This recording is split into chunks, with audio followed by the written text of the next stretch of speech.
오늘 하나님께서 저희에게 주시는 말씀은 사도행전 15장 36절부터 41절까지의 말씀입니다. 수일 후에 바울이 바나바더러 말하되 우리가 주의 말씀을 전한 각 성으로 다시 가서 형제들이 어떠한가 방문하자 하니 바나바는 마가라 하는 요한을 데리고 가고자 하나 바울은 밤빌리아에서 자기들을 떠나 한 가지로 일하러 함께 가지 아니한 자를 데리고 가는 것이 옳지 않다 하여 서로 심히 다투어 피차 갈라서니 바나바는 마가를 데리고 배 타고 구브로로 가고 바울은 실라를 택한 후에 형제들에게 주의 은혜의 부탁함을 받고 떠나 수리아와 길리기아로 다녀가며 교회들을 굳게 하니라. 아멘. 살아계신 하나님의 말씀입니다. 그렇군요. 오늘도 사실은 원래 계획은 그룹으로 해서 좀 말씀을 나누려고 했는데 구성원들이 좀 다양해서 좀 하기가 좀 어렵지 않을까 싶기도 하고 계속 갈등을 하고 있습니다. 제가 일단 예배에 나오신 여러분들을 환영하고요. 오늘 설교를 여러분이 100% 이렇게 하나님의 말씀으로 사실 우리가 이해가 돼야 하나님의 은혜의 말씀을 받아요. 제대로 이해 안 되는 내용의 은혜를 받으면 그것도 위험해요. 왜냐하면 성경이 말하는 바는 그게 아닌데 내가 은혜가 된다고 아멘 하면 나중에 그게 은혜인지 뭔지 헷갈려요. 그래서 정확하게 이해하는 게 되게 중요해요. 그래서 우리들의 신앙도 영생은 유일하신 참 하나님과 그를 보내신 예수를 아는 것에서 시작돼요. 그래서 말씀을 알아야 돼요, 여러분들. 그래서 우리가 공동체 성경을 하고 같이 성경 공부를 하고 이렇게 성경을 알아가는 데 게을리하면 우리가 신앙이 자라지가 않아요.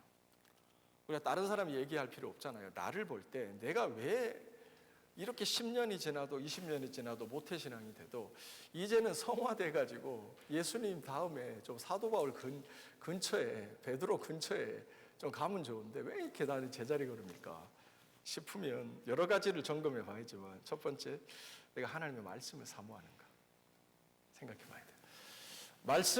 말씀 충만하지 않고 우리들의 신앙이 자랄 수가 없습니다. 신앙이 자라는 것 같아요. 근데 그게 올곧게 자라는 게 아니라 빼딱하게 자라는 거죠. 그래서 여러분 안에 말씀을 사모하는 마음이 이 예배 가운데 충만하게 부어지기를 주의 이름으로 축원합니다. 아멘이시죠? 여러분은 어디 가서 큰 소리로 소리 지르려고 이렇게 아멘 할 때는 조용하세요. 그렇죠. 우리 원래 아멘 잘 안 하는 교회지만 피차 마음으로 다 아멘 하니까 목사님 왜 그러세요? 맞는 말이기도 한데 때로는 이 시대가 악하기 때문에 내가 옳다 여기는 것에 대해서는 speak out. 그리고 내가 옳지 않다고 여기는 것에서는 stand against 하는 용기가 필요한 시대입니다. 이 시대 자체가. 그래서 비겁해지면 믿음이 온전할 수가 없어요. 그래서 speak out이 필요해요, 때로는. 그리고 내가 아닌 것에 대해서는 저항할 줄 아는 용기도 필요합니다. 자녀들에게 그걸 가르쳐야 돼요. 이 세대에서 대충 타협하고 아빠는야, 아빠가 지금 그래도 뭐 직장에서 돈도 잘 벌고 사람들이 나 알아주잖아. 근데 아빠가 어떻게 여기까지 왔는 줄 알아? 야, 비결은 컴프로마이즈야. 타협해야 돼. 인간관계야. 줄을 잘 서야 돼. 이런 가르침을 자녀들에게 주고 싶으세요? 아니면 야, 성경에 기록된 게 아니면 아니라고 말할 수 있어요. Say no 할 수 있어야 돼. 그걸 가르쳐야 돼요. 그리고 보여줘야 되는 거예요. 여러분들 좀 전에 기도하는데 하나님께서 그런 마음을 하나 주시더라고요. 우리가 지금 기도가 좀 많이 필요해요. 목사님은 항상 기도가 많이 필요하대. 그렇죠? 기도는 늘 많이. 근데 왜 하세요? 오랜만에 오셨는데 우리 재영 집사님. 근데 집사님 되시죠? 그렇죠. 재영 집사님. 그렇죠. 옛날에는 재영 성도님이셨습니다. 직분이 그렇게 중요한 건 아니지만 그래도 의미를 둔다면 그래도 책임감이 들죠. 그렇죠? 집사는 교회를 사랑해 내 몸같이 주님께서 교회를 사랑하는 것 같이 소망교회를 위해서 희생하는 믿음이 돼야 돼요. 그렇죠? 여러분 기도를 왜 하세요? 교회를 위해서 열심히 기도하세요. 지난 한 주간 특별 기도 주간이었잖아요. 여러분이 스크린 줌에 들어오시던 못 들어오셨던 한 마음으로 교회를 위해서 기도하셨죠. 왜 기도하시죠? 우리는 의외로 되게 목적지향적이에요. 무슨 말이냐면 이게 명분과 내가 납득이 되면 거기 힘을 싣고 내가 납득이 안 되고 이해가 안 되면 시동조차도 걸지 않는 아주 나쁜 습관이 있어요. 이게 왜 나쁘냐면 하나님의 말씀과 때로는 내가 이해가 안 되고 동의가 어려워요. 그러면 그 말씀을 제끼고 살아가요. 그래서 위험한 거예요. 나쁜 습관이라는 거예요. 우리가 기도할 때 내가 받아들일 만한 합당한 기도 제목이 있어야 기도하는 게 아니에요. 기도 응답보다 더 중요한 게 있어요. 그게 뭐죠? 기도한 자체예요. 기도는 목적, 응답이 기도의 목적이 아니에요. 기도의 응답이 목적인 사람은 기도가 응답되지 않으면 기도하다가 시험 들어요. 근데 성경적 기도는 응답에 있지 않아요.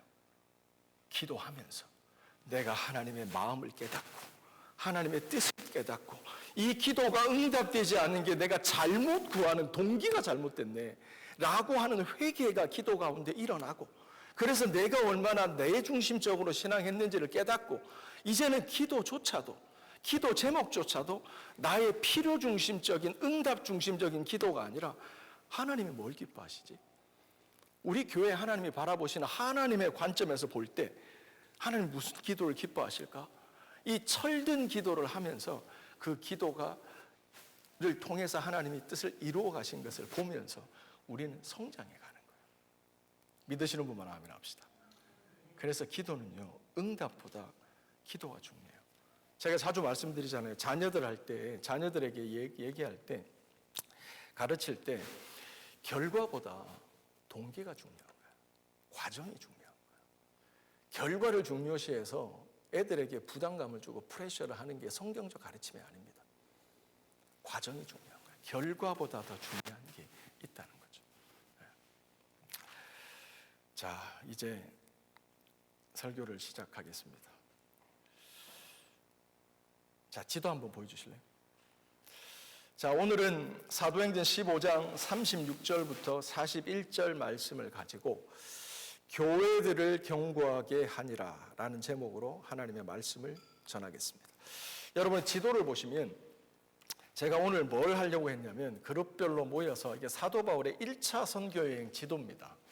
사도행전 13장, 14장에 나오는 내용을 지도로 요약해 놓은 겁니다. 그래서 이 내용을 서로 나누면서 여러분이 좀 15장의 내용을 들을 준비를 좀 하라고 제가 말씀을 하려고 했다가 그냥 제가 하는 게 나을 것 같습니다. 여러분이 안다고 전제를 하고 간단하게 말씀을 드리면, 이거 PPT 페이지 저한테 좀 주시겠어요?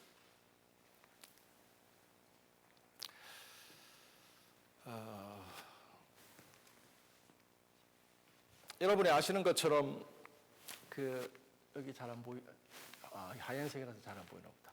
이렇게. 여러분이 지도를 보시면 사도행전 13장에서 안디옥에서 바나바하고 사울을, 이제 안디옥의 담임 목사가 바나바였잖아요. 그러니까 그 바나바와 사울을 세계 선교를 위한 그 하나님의 일꾼으로 파송을 합니다.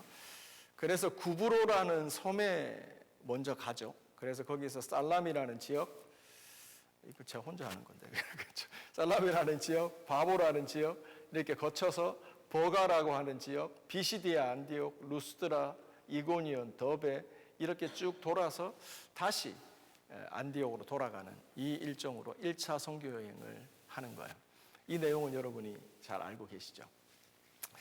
근데 오늘 우리가 읽었던 사도행전 15장을 보면 여러분이 이번 주 큐티하면서 이미 잘 알고 계시겠지만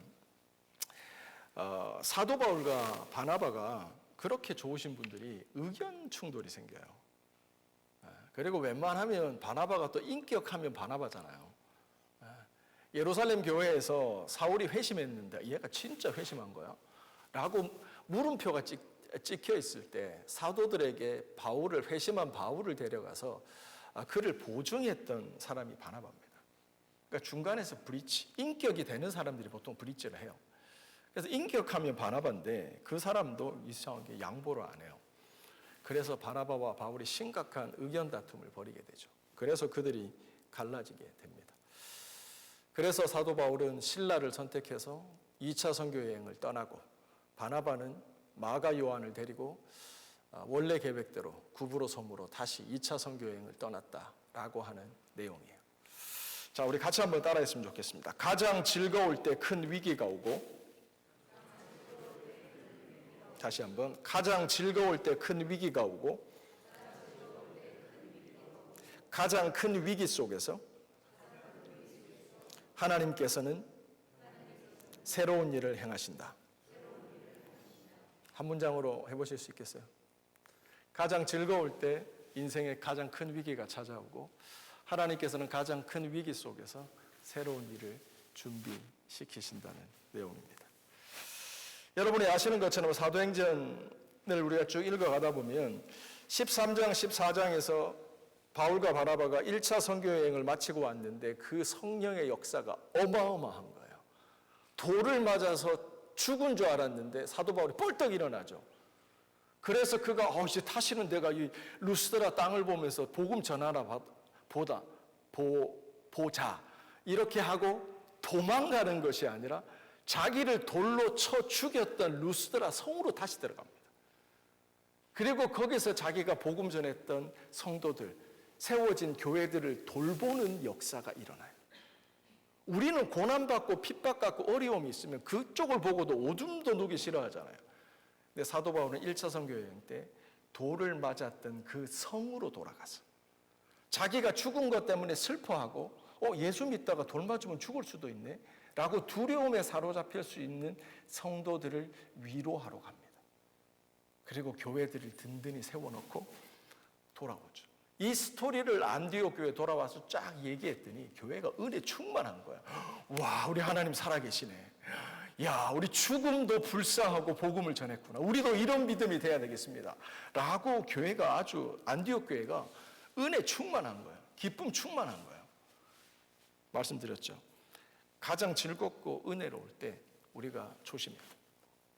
예루살렘에서 자칭 선생, 교사라고 스스로 예루살렘 교회에서는 파송한 적이 없는데 거짓 교사들이 안디옥 교회로 쑥 들어갑니다. 그래서 너희들 딱 보니까 유대인들이 아니네. 이방인들이 모인 교회구나, 이 안디옥 교회라는 게. 너희들 예수 믿으려면 성령의 은혜만으로 되는 게 아니야. 너희가 유대인과 같이 돼야 돼. 할례를 받아야 돼. 레위기 법을 지켜야 돼. 라는 말을 막 하는 거예요. 당신 누구예요? 나 예루살렘에서 왔어. 이러니까 일단 권위가 실리잖아요. 예루살렘 교회가 마더처치니까. 그래서 수리아 교회가 바울과 바나바가 전해준 선교 여행의 은혜가 쫙 식어버리는 거예요. 완전히 얼어버리는 거예요. 그래서 교회가 술렁거리기 시작합니다. 그랬을 때 바나바와 바울이 이 사건이 수습이 안 되니까 어떻게 하죠? 예루살렘 교회로 갑니다. 이러이러한 문제가 있는데 이거 좀 해결을 좀 해주세요. 라고 얘기를 했더니 예루살렘 교회에서 결정을 딱 내려줍니다. 아무리 이방인이라도 유대인과 같이 될 필요가 없다. 하나님께서 이방인들에게 회개를 얻는 은혜를 주셨다. 그러므로 음행을 삼가고 피 있는 음식을 먹고 목매어 죽이는 일, 나쁜 이런 악한 습관을 피하고 단지 믿음으로만 경건하게 살아가는 것을 통해서 너희는 하나님의 백성이 될 수 있다라고 결정을 딱 내려줍니다. 그랬더니 그걸 이렇게 편지로 딱 받아서 누구죠?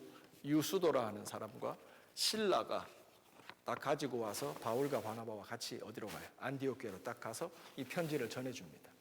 이게 예루살렘 교회의 공식적인 결론입니다. 저기 와서 예루살렘에 와서 말했다고 한 저 사람 거짓 교사입니다.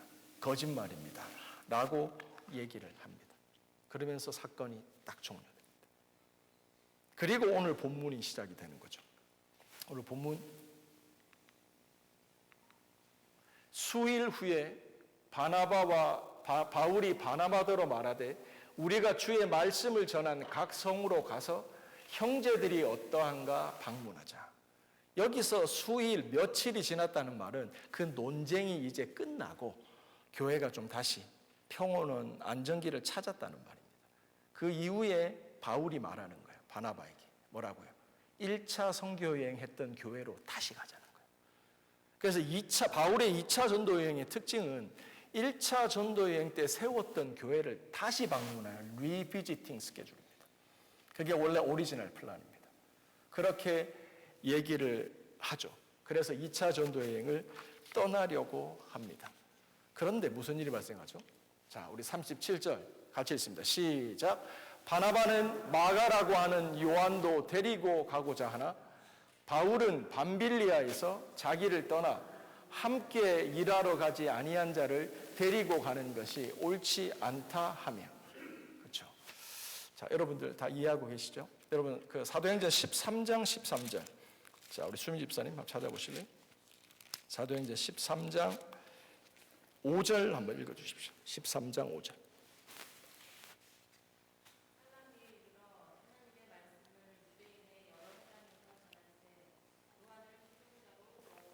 그렇죠. 살라미가 아까 어디냐면 1차 전도여행 떠날 때 구브로 섬의 오른쪽에 첫 번째 도시입니다.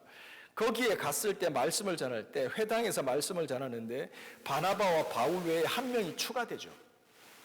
요한이. 이게 마가라고 하는 요한이에요. 여기서 1차 선교여행에 마가가 조인을 하는 거예요.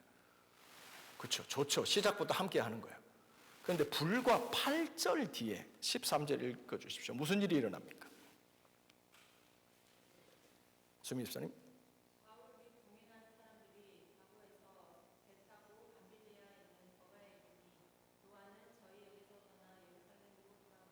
아멘. 이게 마가입니다. 1차 선교여행을 시작할 때 바나바가 마가의 삼촌입니다. 삼촌의 그 권유와 뭐 이런 그 레코멘데이션이 있었겠죠. 그래서 1차 선교여행 팀에 마가라고 하는 요한이 조인합니다. 그래서 사역을 잘 합니다. 구브로 섬에서 고향 땅에서 사역을 딱 잘 해요. 그러다가 대륙 선교를 위해서 버가라고 하는 지역에 배 타고 딱 항구에 도착하자마자 13절 말씀에 보면 이 마가라고 하는 요한은 어디요? 자리를 이탈해 버립니다. 그리고 예루살렘으로 돌아가 버립니다. 그런데 그 뒤에 한참 동안 이 사건이 뭐 잘 됐다, 못 됐다 말이 전혀 없어요. 성경은 침묵해요. 가볍게 넘어가요. 그래서 우리는 이거 별거 아닌 거구나. 선교하다가 뭐 지가 일이 있으면 가도 되나 보다 라고 생각을 했는데 이게 2차 선교 여행을 떠날 때 핵심 이슈와 쟁점이 됩니다. 바울은 한 번 배신한 놈은 또 배신할 수 있어. 못 데려가. 바나바는 아니요. 사람이 부족하죠. 우리도 다 부족하죠. 를 줍시다. 이게 바나바의 입장이에요. 여러분은 바나바를 지지하세요? 바울을 지지하세요? 그렇죠. 바울을 지지하는 분도 계시고 또 바나바를 지지하는 분도 계시고 우리의 특징은 뭐죠? 둘 다 이해가 된다라고 하는 거예요. 한 번 더 기회를 줘서 괜찮을 것 같고 사실 사람이 그렇거든요. 얘가 중요한 때 배신하면 어려움이 있거든요. 안 돼. 확실하게 헌신된 사람을 데리고 가야 돼. 이게 디베이트가 붙는 거예요. 우리 한글 성경에는 잘 안 나오지만 여기 보면 36절에 바울이 바나바더러 말하되라고 있잖아요. 이게 보면 원래 원어 성경에 보면 계속 지속적으로 얘기를 하는 거예요. 그 마가라고 하는 요한을 데리고 간 이슈에 대해서 바나바하고 바울하고 계속 여러 번 심각하게 얘기했다는 걸 얘기하는 거예요. 그런데 결과가 어떻게 나죠?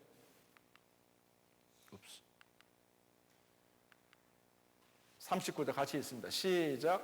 서로 심히 다투어 피차 갈라서니 바나바는 마가를 데리고 배 타고 구브로로 가고. 아멘. 두 명의 위대한 전도자 바나바와 바울입니다. 이분들이 말다툼을 하더니 끝까지 가는 거예요. 누구도 양보를 안 하는 거예요. 이상하죠. 그리고 성경에는 딱 나와 있어요. 심각하게 다투었다는 거예요. 그리고 뭐요? 서로 갈라섰다는 거예요. 그리고 헤어집니다. 그리고 성경은 바나바가 여기서 사라집니다. 이 구절을 두고 여러분은 어쩐지 모르겠지만 성경학자들과 성경을 좀 깊이 아시는 분들은 여기에 대한 묵상을 되게 많이 합니다. 왜 마가 요한이 중간에 이탈했을까? 바울은 왜 그렇게 고집했을까? 바나바는 왜 또 자기 뜻을 고집했을까? 이런 걸로 묵상을 하면서 소설을 써요. 그래서 여러분들 이런 얘기 들어보셨는지 모르겠는데 어떤 분의 의견을 들어보면 원래 마가라고 하는 요한이 마가 다락방의 마가입니다. 그러니까 집이 좀 넉넉한 부유한 집 아들이에요. 그러니까 얘가 처음에는 이제 부흥회 때 은혜 받고 제가 선교사로 가겠습니다 딱 이랬고 이제 고향에서는 이제 열심히 한 거예요. 그러니까 본격적으로 이제 대륙 선교를 위해서 배 타고 본격적으로 시작되는 버가라고 하는 지역에 딱 도착해 보니까 이 부유한 집의 아들인 마가가 겁이 덜컥 났다는 거예요. 그래서 나 못해 이러고 도망쳤다는 거예요. 이런 이야기. 또 14장에 보면 첫 번째 1차 선교여행팀이 선교를 떠나는데 그 구브로 섬에서 여러분 엘루마라고 하는 그 마술사가 나오지 않습니까? 큐티하셨죠? 그래서 그 사람이 있는데 거기 총독을 사도 바울이 전도를 하려고 하는데 옆에서 자꾸 방해를 하는 거예요. 그래서 사도 바울이 참다가 성령의 능력으로 그 마술사를 눈이 멀어버리게 합니다. 권능을 행하죠. 그 일을 통해서 옆에 있던 총독이 보고 깜짝 놀라요. 헉! 그래서 그 기적과 이사를 통해서 총독이 하나님을 믿어요. 이 일을 계기로부터 성경이 전도여행의 리더십이 바나바에서부터 바울로 바뀌어졌다라는 이야기가 있습니다. 여러분, 저는 개인적으로 이런 종류의 성경 묵상을 별로 지지하지 않습니다. 왜냐하면 올바른 성경 읽기는 성경이 침묵하는 부분에 우리는 침묵해야 됩니다. 성경이 조용하게 넘어가는 부분은 우리도 관심을 그다지 둘 필요가 없습니다. 그런 데는 이유가 있기 때문에. 그런데 오히려 성경이 분명히 기록하고 남겨두고 반복하는 내용이 있다면 그것이 올바른 성경 읽기 우리의 묵상거리가 되어져야 된다는 거예요. 마가가 왜 중간에 이탈했는지 성경은 침묵해요. 바나바가 왜 그렇게 고집을 피우고 바울이 그렇게 한 번 더 기회 있는데 안 줬는지에 대해서 성경은 침묵해요. 싸웠다는 얘기밖에 없어요. 그래서 헤어졌다는 얘기밖에 없어요. 그리고 거기에 원인을 제공했던 마가의 미성숙함에 대해서 침묵해요. 그러므로 오히려 우리는 성경을 읽어갈 때 거기에 집중하기보다는 성경에서 더 강조해서 분명하게 기록하고 있는 내용을 묵상하는 게 중요한 거예요. 이런 관점에서요, 여러분이 성경을 읽어가다 보면 어떤 한 가지 지점에 도달하게 되냐면 바울과 바나바의 다툼과 이별 이야기보다 성경이 더 명확하게 우리에게 알려주는 부분이 있다는 걸 알게 돼요. 세월이 10년이 흐릅니다. 20년이 흐릅니다. 그 세월이 흐르는 동안 바울은 어떻게 살죠? 2차, 3차, 4차 전도여행을 하면서 정말 쉬지 못하고 주님의 일, 복음 전하는 일에 올인하며 살아갑니다. 그렇게 세월은 흘러갑니다. 그러다가 사도 바울이 이제 그 사역 말기에 들어갔을 때 그에게 어떤 일들이 그 삶 주변에 일어나는지를 성경은 또렷하게 기록하고 있습니다. 자, 우리 같이 한번 말씀 보겠습니다. 같이 한번 읽어보겠습니다.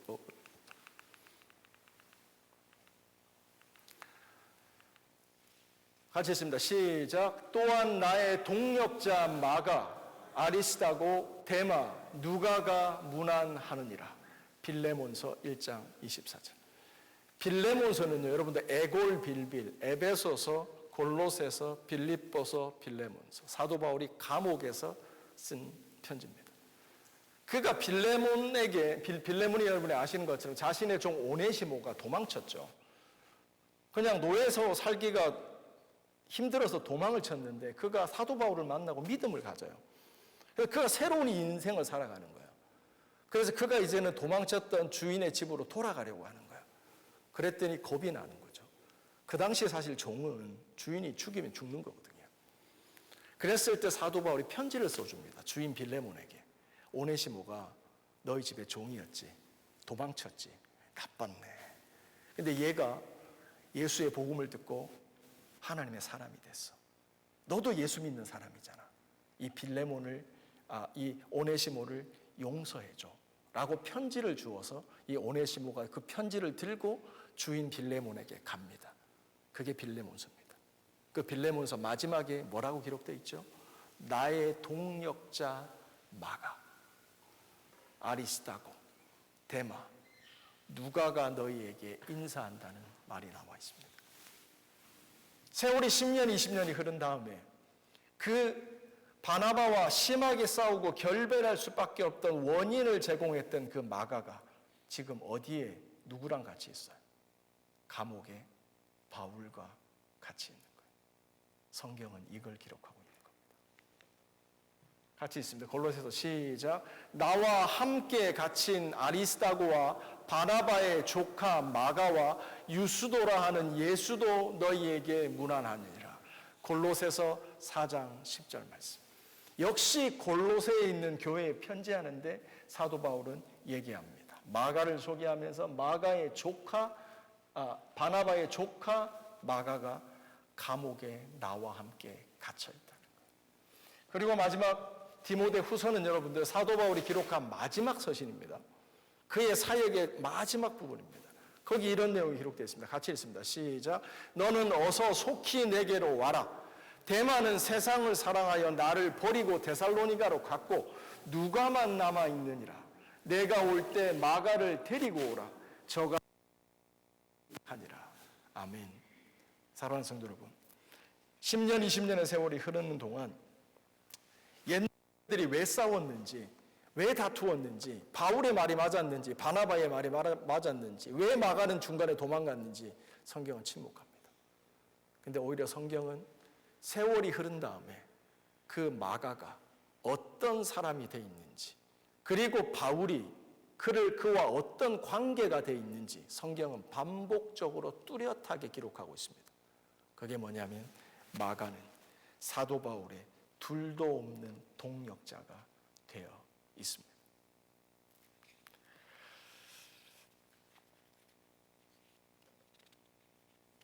우리가 때로는 이 세상에서, 직장에서 하나님의 일을 하면서 살아갈 때 우리들의 관계가 복잡하게 꼬여버리거나 뭔가 양보할 수 없는 이견을 가지고 의견이 달라서 심히 다투고 갈라지는 경우가 있기도 합니다. 일어나지 않으면 좋겠지만 그런 일들이 일어나기도 합니다. 그런데 오늘 말씀을 보면 세월이 흘렀을 때 하나님께서 그 불편한 관계들을 가운데 하나님께서 그들을 하나로 화해시키고 한 팀으로 만들어 놓으신 주의 역사를 보게 됩니다. 아멘이십니까? 그런데 여러분이 이런 얘기를 딱 들으면 그렇지, 역시 세월이 약이야. 이거 아닙니다, 여러분들. 세월이 약이요가 아니에요. 세월만 흘러간다고 해결되는 게 아니라고요. 우리가 모태신앙에서 태어나도 세월만 흘러간다고 내 믿음이 되는 게 아니에요. 내가 교회를 다닌다고 20년 세월이 흘러간다고 내가 믿음의 사람이 되는 게 아니에요. 바울은 2차, 3차, 4차 전도여행 가운데 하나님의 일을 하는데 전력합니다. 그럼 마가는 어떤 삶을 살았는지 구체적으로 성경은 기록하지 않지만 그 또한 자기 때문에 삼촌과 바울이 갈라졌네? 라고 하는 회개가 있었는지 아니면 그가 스스로 돌이켰는지 기록하고 있지는 않지만 그의 삶을 성경에 기록하고 있는 내용을 봤을 때 그는 복음 전도자로 헌신해 있는 걸 보게 되는 거예요. 여러분, 그 팽이 아시죠? 팽이 돌아가는 거. 이게 막 돌아가잖아요. 근데 얘가 보면 진짜 되게 위태로워 보이잖아요. 넘어질 것 같기도 하고 근데 이 친구가 이렇게 위태롭지만 계속 돌아가는, 그러다 채찍 하나 탁 때리면 또 맞아가지고 정신 차리고 또 막 돌아가잖아요. 이게 돌아가는 비결이 뭐예요? 과학적으로 그걸 지탱하는 축이 있는 겁니다. 흔들려도, 미친 듯이 돌아가서 이제 넘어질 듯 하여도, 채찍이 때리는 순간에 아플지 몰라도 하나 고정된 축을 중심으로 돌아가는 거예요. 거기서 다시 만나는 거예요. 그게 뭐예요? 하나님의 교회를 세워가는 주의 일에 헌신하는 거예요. 보세요. 하나님의, 바울의 동력자가 마가 요한밖에 있던 게 아니에요. 데마도 있었고, 디모데후서 말씀이에요. 아니죠? 위에서부터 보세요. 아리스다고도 있었고, 데마도 있었고, 누가도 있었고, 마가도 같이 감옥에 전도자로 투옥되어 있었어요. 데마라고 하는 사람은 어땠어요? 세상을 사랑하여 떠났어요. 처음에는 복음 전도자로 시작했지만 나중에 주의 일, 내 일이 바빠. 나는 내 가정일이 최고야. 부르심 그딴 거 어딨어? 난 상처받아서 난 힘들어 이러고 떠난 거예요. 바울과 다시 만나지 않습니다. 팽이의 축같이 하나의 그 지점에서 열심히 나의 세월과 시간과 헌신을 추구하는 그 지점에서 바울과 마가는 다시 만나는 거예요. 그게 오늘 우리의 설교의 제목으로 택한 교회들을 견고히 세우는 일입니다. 사랑하는 성도 여러분, 제가 이번 주에 특별기도 같이 나눌 때도 말씀을 드렸지만, 교회는 의견 조율해서 가는 단체가 아닙니다. 나는 이런 생각, 나는 중간에 포기하고 배신한 사람, 내 인생에 이런 사람 용납하는 건 없어. 훌륭하신 인생의 결론이세요. 또 다른 사람이 얘기합니다. 아니, 기회를 줘야지. 사람이 한 번 실수할 수도 있는 거지. 훌륭한 의견입니다. 여기서 어디에 접점이 있습니까? 누가 양보를 하느냐? 이 위대한 전도자와 믿음인 마가와 바울도 양보가 안 됐던 지점이에요. 접점이 없는 지점이 있는 거예요. 근데 하나님의 은혜 가운데, 하나님의 사랑 가운데 그들이 한 팀이 되는 역사가 일어나잖아요. 그게 어디서 일어나요? 하나님의 교회를 섬기는 가운데 일어나는 거예요. 여러분, 우리들이 여러분이 특히 디아스포라 이 해외에서 신앙생활 할 때요, 우리가 한국의 모교를 두고 있는 신앙인들과 조금 이렇게 비교 아니면 대조 같은 걸, 한국에서 오신 분들도 있지만 디아스포라 교회의 목회가 한국 교회 목회보다 어렵다는 얘기들을 자주 듣습니다. 뭐가 어려운지 저는 뭐 이해가 되기도 하고 안 되기도 하는데, 그런 말을 하시는 분들 중에 공통된 의견이 뭐냐면, 한국에서는 일단 my church, 내 교회라는 게 있어요. 그래서 교회를 정말 그럴 필요까지 있을까라는 정도로 무리해서까지 정말 교회를 섬기고 봉사하고 지키는 그 열렬함이 있죠. 한국 교회에서 오신 분들 아시죠, 그렇죠? 근데 디아스포라 교회는 그렇지 않아요. 아니, 다 그렇지 않다고 그렇게 어려운데 약해요. 그래서 디아스포라 교회의 부흥은 대부분 열의 9은 뭐죠? 수평이동이에요. 저 교회에서 상처받으면 이 교회로 오는 거예요. 지금은 저희 교회 설교를 들을 필요는 이렇게 녹화해서 확인하지 않으시겠지만, 제가 런던 순복음교회에 있었잖아요. 런던 순복음교회가 지금은 런던에서 두 번째 출석교인 800명 모이는 교회가 됐습니다. 하루아침에 그렇게 된 게 아니에요. 300명 모이는 교회에서 한 600명, 500명으로 점프하는 적이 있었어요. 그때가 주변에 한 5, 6개 중용교회가 단체로 약속이나 한 듯이 시험이 든 때였어요. 그래서 교인들의 대대적인 수평이동이 있었어요. 그때 교인들이 소위 이제 한인 디아스포라 교회 흑역사라고 하죠. 그러면서 그때부터 런던 순복음교회 쏠림, 그리고 런던 순복음교회 은혜가 있잖아요. 기본적으로 기도도 많이 하고, 그러면서 이제 교회가 점점 커지는 그런 계기가 됐거든요. 제가 왜 이런 말까지 하는지는 모르겠지만, 하여튼 우리가 내 의견과 내 입장을 내리고 정말 하나님 안에서 주님이 기뻐하시는 하나님의 뜻이 이루어지는 그 일, 주님의 교회를 세우는 일에 우리가 전심전력하지 않으면 우리는 지속적으로 나눠지고 분열하고 다투게 됩니다. 이견이 있더라도 내 뜻이 다르더라도 하나님의 일을 위해서, 그 하나님의 목적을 위해서 헌신하게 될 때 우리들 가운데 있는 일들은 자연스럽게 정리가 되어진다 이 말입니다. 그런 면에서 여러분들 방문하신 분들도 있고요, 교회를 섬기다 오신 목사님 가정도 있고, 한국에서 오신 분들도 있고, 우리 런던 열방교회 교인들도 계신데, 여러분 교회를 잘 섬기셔야 됩니다. 담임 목사를 보고 섬기는 게 아닙니다. 주님의 교회입니다. 교회에 무슨 일이 있을 때 그것이 하나님의 일로 받을 줄 알아야 됩니다. 그렇게 섬기는 나가는 섬김과 믿음의 헌신을 통해서 교회는 세워지고, 우리들의 인간적 이견은 세월이 그렇게 흘러갈 때, 그런 팽이의 중심축같이 흘러갈 때, 비로소 세월이 거기에 보태질 때 우리 교회는 화해와 믿음과 하나됨과 용서와 복음의 역사가 함께 일어난다는 겁니다. 믿으시는 분만 아멘 합시다. 그런 면에서 우리는 진짜 제가 주구장창 말씀드리지만, 담임 목사가 바뀌어도, 누가 담임 목사로 와도 그 교회를 진짜 주님 사랑하는 만큼 사랑해야 돼요. 내가 진짜 하나님 사랑하느냐 하는 것은 교회 사랑으로 드러납니다. 교회를 위해서 헌신하지 않고는 주님 사랑한다고 말한 거 다 뻥합니다. 세상 말로 뻐꾸기입니다. 나 진짜 주님을 사랑하는데 교회에 섬기진 않아. 교회 희생과 봉사는 없어. 그거 가짜입니다. 주님 일을 열심히 하나님의 교회를 섬기다 보면 내 생각이 과했네, 바나바의 의견을 들어줄 걸, 바울의 의견을 들어줄 걸 하고 내가 깎여져 가는 거예요. 교회를 섬기다 보면. 그래서 교회를 섬기는 게, 그리스도의 몸을 섬기는 게 그래서 중요한 거예요. 우리 재영 집사님 여기 와 있지만, 어떤 부서를 섬기고 계신지 모르겠지만 바쁘시더라도 꼭 교회를 섬기셔야 돼요. 주어진 은사가 교사시라면 교사를 하셔야 되고, 나는 음악적이지 그러면 찬양팀을 하셔야 되고, 아니 이것도 저것도 싫어요, 저는 사람 만나는 거 싫어요, 그럼 주차위원을 하셔야 돼요. 그렇게 해서 주님의 몸된 교회를 섬기며 나갈 때 하나님의 역사가 일어나는 겁니다. 자, 이제 하나만 더 얘기하고 오늘 설교 마치도록 할게요.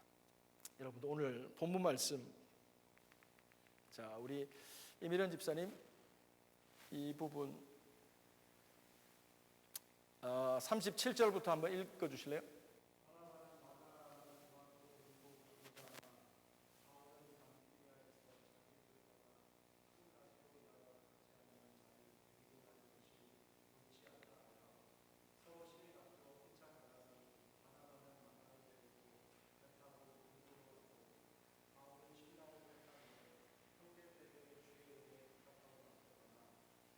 아멘. 거기까지요. 여러분 39절에 보면 바나바와 바울이 다투죠. 일단 분위기상 누가 이긴 것 같으세요? 그런 거는 관심 없고, 목사님 성경이 침묵하는 거에 대해서 관심 가지지 않습니다, 이런 입장이세요. 일단 보세요. 바나바가 조카 데리고 가버려요. 먼저 그 자리를 떠나요. 혼자 떠나는 게 아니라 바울 놔두고 조카 데리고 가버려요. 일단 분위기상 바울이 멋쩍게 됐어요. 선교여행을 떠나야 되는데 혼자 남은 거예요. 근데 여러분 아시죠? 마가복음 6장에 보면 예수님께서 제자들을 파송하시잖아요. 이렇게 기록되어 있어요. 예수께서 12제자를 부르사 둘씩 보내시며 더러운 귀신을 쫓아내는 권세를 주셨다. 예수님이 제자를 보내실 때, 전도팀을, 선교팀을 보냈을 때 혼자 보내지 않아요. 둘씩 보내세요. 누가복음 10장입니다. 이후에 주께서 달리 70인의 제자를 세우고 보내실 때 친히 가시려고 하는 마을과 동네로 둘씩 앞서 보내시며 이르시되 추수할 것이 많되 일꾼이 적으니 그러므로 너희는 주인에게 추수할 일꾼을 보내달라고 기도해라 라고 얘기해요. 예수님이 12제자를 파송하실 때나 70인의 제자를 파송하실 때나 예수님의 가이드라인이 있어요. 혼자 가지 말아라. 둘씩 가라는 거예요. 사도 바울의 전도팀은 예수님의 이 보수적인 성격 전도팀의 가이드라인을 그대로 따릅니다. 그런데 바울은 혼자 나온 거예요. 2차 선교여행 떠나야 되는데 어떻게 해야 돼요? 목사님, 성경을 끝까지 읽어보세요. 뒤에 나오잖아요. 재혁 집사님 40절 읽어주세요.